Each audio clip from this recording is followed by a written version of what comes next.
I think நான் வந்து emotion first I மீன் நான் நிறைய வாட்டி கேட்டு தான் அந்த எமோஷன் வருது, எஸ்பெஷலி ஃபிலிம் சாங்ஸ் எல்லாம்.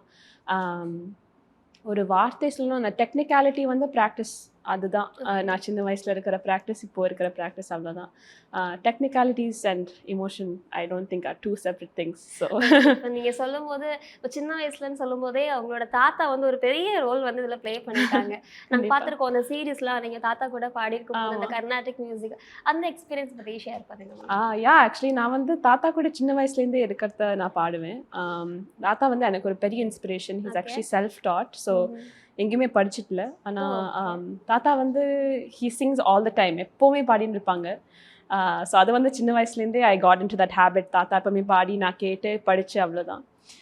பட் நான் கொஞ்சம் வயசு மேலே ஏறி ஐ திங்க் நான் ஒரு 15 or 16 இருக்கிறத நான் ஜஸ்ட் ஒரு ஃபோனை வச்சு தாத்தாவும் நானும் பாடுறத ஜஸ்ட் என்னோட மெமரிக்கு தான் நான் எடுத்தேன். ஓகே. அது வந்து ஓகே சரி நல்லா இருக்கு வீடியோ, அது சோஷியல் மீடியாவில் போஸ்ட் பண்ணலான்னு பார்த்தா எல்லாருக்குமே அப்படி வியூஸ் வந்தது.